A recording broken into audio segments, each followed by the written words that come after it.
Hello दोस्तों, welcome to the our new videos. तो friends, आज के इस मेरे फर्स्ट वीडियो में आप सभी का स्वागत करता हूं। ये मेरा पहला वीडियो है इस चैनल पे और ये मैंने आप लोगों के लिए कुछ नोट्स बनाए हैं। ऑब्जेक्टिव टाइप क्वेश्चन है इसमें, ठीक है। और इससे 2 नंबर के क्वेश्चन भी सॉल्व हो सकते हैं। आप 2 नंबर या क्वेश्चन भी सॉल्व कर सकते हैं। और ये जो है मिनिमम 3-4 चैप्टर को मिला करके एक चैप्टर में मैंने बनाया है, ठीक है। क्विक रिवीजन है, अभी एग्ज़ाम बहुत करीब है, इसके लिए मैंने क्विक रिवीजन करके ये आप लोगों के लिए नोट्स तैयार किया, ठीक है। जिसमें कि बहुत सारा हर एक टॉपिक को मेंशन किया गया है। हर जगह से जो भी क्वेश्चन पूछने की संभावना है सभी इसमें अपलोडेड है, ठीक है। तो चलिए वीडियो कर लेते हैं स्टार्ट। वीडियो स्टार्ट करने से पहले अगर से आप लोग मेरे चैनल पे फर्स्ट टाइम आ रहे हैं तो चैनल को सब्सक्राइब कर लीजिएगा। और आपके भी दोस्त 10th में जो पढ़ रहे हैं उनको ये वीडियो शेयर कर दीजिए ताकि उनको भी हेल्प मिल सके, ठीक है दोस्तों। तो चलिए वीडियो कर लेते हैं स्टार्ट। जो हमारा पहला क्वेश्चन है, कोयला किस प्रकार का संसाधन है। तो कोयला जो है अनवीकरणीय संसाधन है दोस्तों। ऊर्जा किस प्रकार का संसाधन है। तो पुनः पूर्ति योग्य संसाधन है, ठीक है। समुद्री क्षेत्र में कितने किलोमीटर तक राजनीतिक सीमा के तहत राष्ट्रीय संपदा निहित है। तो 12.2 किलोमीटर तक, ठीक है। इसमें एक चीज़ का ध्यान रखना कि यहाँ पे जो है राजनीतिक सीमा के तहत राष्ट्रीय संपदा की बात आएगी तो 12.2 किलोमीटर तक। वही सेकंड है, तट रेखा से कितने किलोमीटर तक का क्षेत्र सीमा अपवर्जक आर्थिक क्षेत्र कहलाता है। तो ये 200 किलोमीटर, ठीक है। अपवर्जक आर्थिक क्षेत्र पूछेगा तो 200 किलोमीटर तक, और राष्ट्रीय संपदा जहाँ तक नहीं है उसके बारे में पूछेगा तो 12.2 किलोमीटर तक, ठीक है दोस्तों। किसने कहा कि संसाधन होते नहीं बनते हैं। ये किसी का कहावत है, ठीक है। किसी ने कहा था, उनका नाम है जिम्मरमैन। तो ये भी क्वेश्चन बहुत बार एग्जाम में पूछा गया है। चांस है कि अगली बार भी इस बार भी पूछा जाए, ठीक है। चलिए आगे बढ़ते हैं। अगला क्वेश्चन है, उत्पत्ति या उपलब्धता के आधार पर संसाधन के कितने प्रकार होते हैं। तो 2 प्रकार के होते हैं। पृथ्वी के कुल कितने प्रतिशत क्षेत्रफल पर स्थल का विस्तार है। स्थल का मतलब होता है ज़मीन का विस्तार, ठीक है। तो 29% पर है। पृथ्वी के कुल कितने प्रतिशत क्षेत्रफल पर जल का विस्तार है। तो ये 71% मतलब 71% पर है, ठीक है दोस्तों। अंतर्राष्ट्रीय स्तर पर संसाधन के विवेकपूर्ण उपयोग का सुझाव कब और किस क्लब के द्वारा दिया गया था। क्लब ऑफ रोम के द्वारा दिया गया था और 1968 ईस्वी में दिया गया था। एडी का मतलब ईस्वी होता है। पर्यावरण संरक्षण के लिए पहला विश्व शिखर सम्मेलन कब और कहाँ आयोजित की गई थी। तो स्टॉकहोम में की गई थी और ये जो है 1972 में किया गया था, ठीक है। जगह का नाम स्टॉकहोम और साल का नाम 1972। ओके दोस्तों। पर्यावरण दिवस कब मनाया जाता है। 5 जून को। इस्माइल नेक्स्ट क्वेश्चन हमारा यहाँ पे, प्रथम पृथ्वी सम्मेलन का आयोजन कब और कहाँ किया गया। तो 1992 में रियो डी जनेरो में किया गया था। द्वितीय पृथ्वी सम्मेलन का आयोजन कब और कहाँ किया गया था। तो 1997 में किया गया था, न्यूयॉर्क में। ओके दोस्तों। तृतीय पृथ्वी सम्मेलन का आयोजन कब और कहाँ किया गया था। 2002 जोहान्सबर्ग में।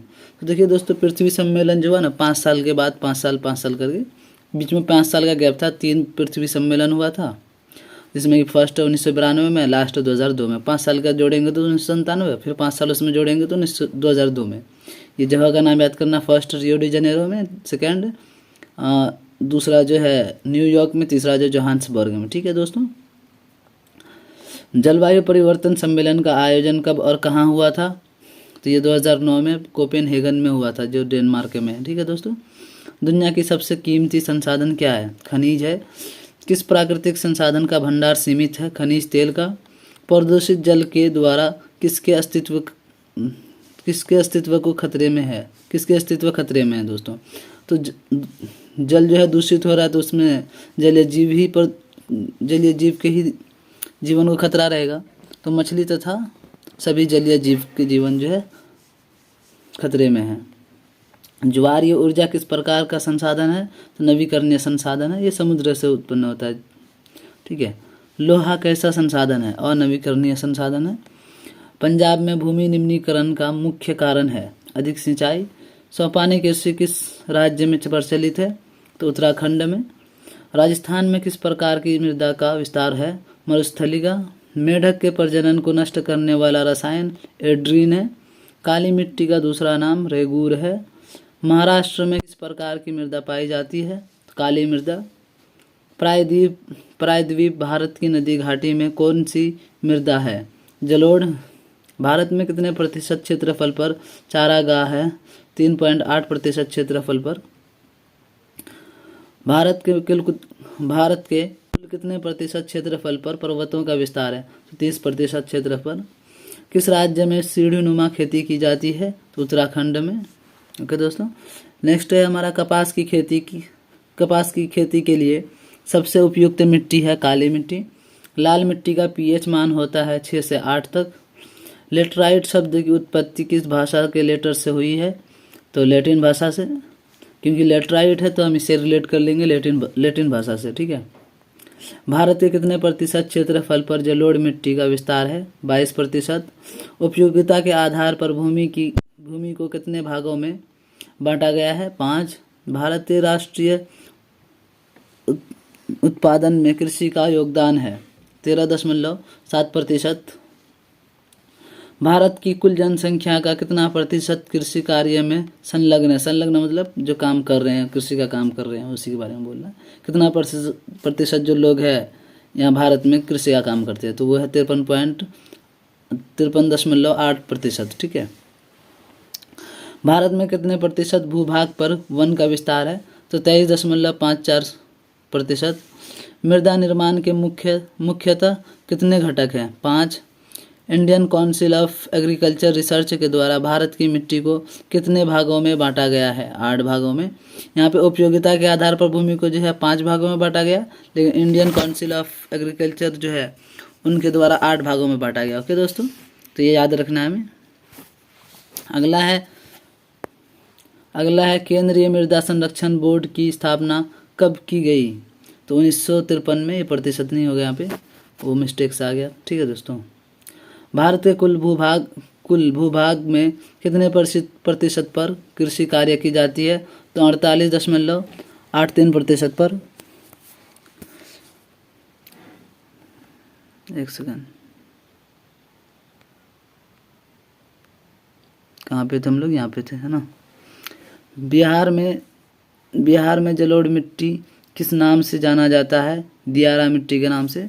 नदियों द्वारा बहाकर लाई गई जलोढ़ मिट्टी की नई परतों को खादर कहते हैं। नदियों द्वारा बहाकर लाई गई पुरानी जलोढ़ मिट्टी को बांगर कहते हैं। ठीक है। बृहद क्षेत्र में जल की उपस्थिति के कारण पृथ्वी को कहा जाता है नीला ग्रह। कुल जल का कितना प्रतिशत भाग महासागर में निहित है? 96.6%। देश के बांधों को किसने भारत का मंदिर कहा था? पंडित नेहरू जी ने। प्राणियों में जल की मात्रा कितनी होती है? दोस्तों यहाँ पे क्वेश्चन है, प्राणियों में जल की मात्रा कितनी प्रतिशत होती है? तो 65%, मतलब 65%। ठीक है। बिहार में अति जल दोहन से किस तत्व की संकेंद्रता बढ़ी है? तो ये आर्सेनिक है। ठीक है दोस्तों। नेक्स्ट है हमारा, भारत सरकार ने कब राष्ट्रीय पेयजल मिशन लागू किया? 1986 में। हीराकुंड परियोजना किस नदी पर है? महानदी पर। संसार की सबसे लंबी नहर का नाम? सुएज नहर। नागार्जुन सागर परियोजना किस नदी पर है? कृष्णा नदी पर। पीने लायक मीठे जल की उपलब्धता 2.5%। संयुक्त राष्ट्र विश्व जल विकास रिपोर्ट कब प्रस्तुत हुई? 2003 में। दक्षिण भारत की सबसे बड़ी नदी घाटी परियोजना? तुंगभद्रा। दक्षिण भारत की सबसे बड़ी नदी घाटी परियोजना। ठीक है दोस्तों। किस नहर को राजस्थान नहर के नाम से जाना जाता है? इंदिरा गांधी नहर को। भारत में जल का सर्वाधिक उपयोग किस क्षेत्र में होता है? सिंचाई में। भाखड़ा नंगल परियोजना किस नदी पर और कितनी ऊंचाई पर स्थित है? सतलज नदी 226 मीटर की ऊंचाई पर। ठीक है, सतलज नदी पर और 226 मीटर की ऊंचाई पर है। ओके दोस्तों। अगला है हमारा, भारत की सबसे बड़ी कृत्रिम झील है गोविंद वल्लभ पंत। राष्ट्रीय पेयजल मिशन का दूसरा नाम है राजीव गांधी राष्ट्रीय पेयजल मिशन। राष्ट्रीय जल संसाधन का विलय राष्ट्रीय जल नीति में कब हुआ? 9 सितंबर 1986 में। ठीक है दोस्तों। 2001 तक कितने प्रतिशत भौगोलिक क्षेत्र में वन विस्तार था? तो 19.27% पर। बिहार में कितने प्रतिशत भौगोलिक क्षेत्र में वन का विस्तार है? तो 7% पर। किस राज्य में वन का विस्तार सबसे अधिक विस्तार किस राज्य में वन का सबसे अधिक विस्तार है? तो मध्य प्रदेश में। प्राकृतिक संसाधन के संरक्षण के लिए 1968 में कौन सा कन्वेंशन हुआ था? तो वेटलैंड कन्वेंशन। वन प्रबंधन एवं संरक्षण की दृष्टि से वनों को कितने वर्गों में बांटा गया है? तो 3 वर्गों में। ओके दोस्तों। संविधान की धारा 21 का संबंध है वन्य जीव तथा प्राकृतिक संसाधनों के संरक्षण से। कौन सा जीव केवल भारत में पाया जाता है? घड़ियाल। भारत का राष्ट्रीय पक्षी है मोर। मैंग्रोव्स का सबसे अधिक विस्तार है सुंदरवन में, पश्चिम बंगाल में ये सुंदरवन। ठीक है दोस्तों। टेक्सोल का उपयोग होता है कैंसर में। चरक का संबंध किस देश से है? भारत से। अगर से क्वेश्चन आ जाए कि चरक का संबंध कौन से क्षेत्र से है, तो इनका संबंध जो है चिकित्सक क्षेत्र से। ठीक है, चिकित्सा के क्षेत्र से। मतलब ये जो है बहुत बड़े वैद्य थे एक टाइम के, अपने समय के। चिपको आंदोलन से संबंधित व्यक्ति हैं सुंदरलाल बहुगुणा। भारत का राष्ट्रीय पशु है बाघ। बाघ के संरक्षण के लिए बाघ परियोजना की शुरुआत कब हुई? 1973 में। सभी जैव मंडल आरक्षित क्षेत्र किसके सहयोग से स्थापित किए गए? यूनेस्को। भारत में लगभग कितने खनिज पाए जाते हैं? तो 100। भारत का पहला जीव आरक्षित क्षेत्र कब और कहाँ बनाया गया? 1986 नीलगिरी में। ये नीलगिरी में बनाया गया था और 1986 में बनाया गया था। ओके दोस्तों। मैग्नीज किस खनिज का उदाहरण है? तो लौहयुक्त। अभ्रक किस खनिज का उदाहरण है? अधात्विक खनिज का। किस खनिज को उद्योग की जननी कहा गया है? लोहा को। भारत का सबसे बड़ा लोहा उत्पादक राज्य है कर्नाटका। मैग्नीज उत्पादन में भारत का विश्व में कौन सा स्थान है? 3रा। 1 टन इस्पात बनाने में कितने मैग्नीज का उपयोग होता है? 10 kg। छत्तीसगढ़ भारत का कितना प्रतिशत लौह उत्पाद करता है? 20%। वर्तमान में जो है 38.11%। ठीक है दोस्तों। एल्युमिनियम बनाने के लिए किसकी आवश्यकता होती है? बॉक्साइट की। देश में तांबा का कुल भंडार है 125 करोड़ टन। ओके दोस्तों। बिहार झारखंड देश का कितना प्रतिशत अभ्रक का उत्पादन करता है? तो 80%। चलिए हम लोग जो है चैप्टर के एंड की तरफ बढ़ चुके हैं। और ये जो वीडियो मैंने बनाया इसमें जो है जल्दी टॉपिक को कवर इसलिए किए हैं कि ताकि बच्चे को जो है ना जल्दी रिवीजन कर सके। इसको आपको कॉपी में नहीं लिखना है, फटाफट से रिवीजन करना है। सिर्फ वीडियो देख के आप जो है इसको डाउनलोड करके रख सकते हैं। एग्जाम से पहले जो है इसको देख लेना 1-2 बार, जिससे कि आप वहाँ पे जाओ क्वेश्चन पढ़ो तो आंसर आपको जैसे कि ऑप्शन में दिखेगा ऑब्जेक्टिव टाइप से। ऑब्जेक्टिव का ही फुल तैयारी हम करवा रहे हैं। ठीक है, ताकि आपको जो ईजिली वहाँ पे जैसे ऑप्शन दिखेगा आप तुरंत आंसर पे टिक कर दी जाएगी, ये आंसर इसका होगा। क्योंकि अगर से आप इसको सुन के जाइएगा, पढ़ के देख कर जाइएगा ना 1-2 बार, तो ईजिली आपको वहाँ पे ऑप्शन देखने के बाद आसानी से समझ में आ जाएगा कि इसका आंसर क्या होने वाला है।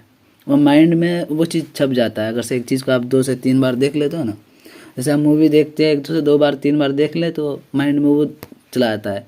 इसलिए कम ड्यूरेशन वाला वीडियो है ताकि आपको ज़्यादा टाइम वेस्ट ना हो, आपका कम टाइम पे ज़्यादा इन्फॉर्मेशन आपको मिल सके। इसलिए मैं जो है वीडियो के बीच में कोई आलतू फालतू बात भी नहीं कर रहा हूँ, जो इन्फॉर्मेशन है वही आपको दे रहा हूँ। ठीक है, चलिए हम ये लास्ट का पेज भी कंप्लीट कर लेते, इसके बाद इसका नेक्स्ट चैप्टर आएगा आपको। ठीक है, चलिए लास्ट क्या है? सीमेंट उद्योग का सबसे प्रमुख कच्चा माल है चूना पत्थर। चूना पत्थर किस चट्टान में पाई जाती है? अवसादी चट्टान में। विश्व का दूसरा सबसे बड़ा बॉक्साइट भंडार कहाँ पाया जाता है? भारत में। झारखंड का अभ्रक सर्वोच्च कोटि का होता है जिसे क्या कहा जाता है? बंगाल रूबी। भारतीय अर्थव्यवस्था की रीढ़ कहा जाता है कृषि को।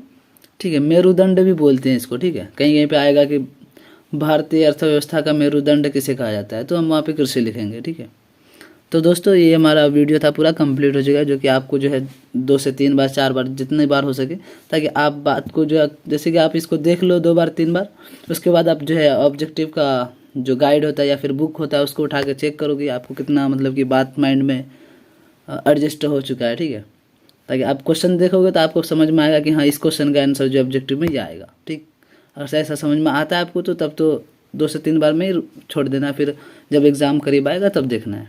ठीक है, अदरवाइज़ आप अगर से 2 बार में नहीं समझ में आ रहा तो 3 बार देख लीजिए जाके, ताकि आपका जो है माइंड इस चीज़ को कैच कर ले जल्दी से, ताकि आपको याद रह सके। कोई भी चीज़ को अगर से बार बार देखते हैं ना, 2 से 3 बार 4 बार देख लेते हैं तो वो चीज़ आपके माइंड में बैठ जाता है। तो चलिए दोस्तों वीडियो को कर लेते ख़त्म। तो अगर से आप लोग मेरे चैनल फर्स्ट टाइम आ रहे हो, क्योंकि ये तो मेरा पहला वीडियो है, तो दोस्तों आप लोग अपने दोस्तों में भी शेयर कर सकते हैं। आप लोग की हेल्प के लिए जो ऑब्जेक्टिव में जब बच्चे को डिस्टर्ब मतलब दिक्कत होती है ना पढ़ने में, आप जो है कोई गाइड उठाइएगा तो इस तरह नहीं मिलेगा आपको कि मतलब छांट के देगा या फिर ऐसा कुछ रहता नहीं है। हम खुद इस चीज़ को फेस कर चुके हैं, इसलिए आप लोग के लिए हम इसको जो है अलग करके एकदम शॉर्ट नोट्स बोलते हैं। हम खुद इसी तरह पढ़े थे 10th में, जो है ना हमारा जो है सोशल नहीं पढ़ाया था कोई भी कोचिंग में, तो हम ये शॉर्ट नोट्स टाइप से बना करके पढ़े थे और अच्छा खासा नंबर था मेरा। ठीक है, तो चलिए दोस्तों मिलते हैं नेक्स्ट वीडियो में, तब तक के लिए बाय बाय। अगर से आप चैनल को सब्सक्राइब नहीं किया तो सब्सक्राइब कर देना, अगर से आपका कोई दोस्त है तो उनको भी शेयर कर देना ताकि उनको भी बेनिफिट मिले। तो thanks for watching, bye bye, see you.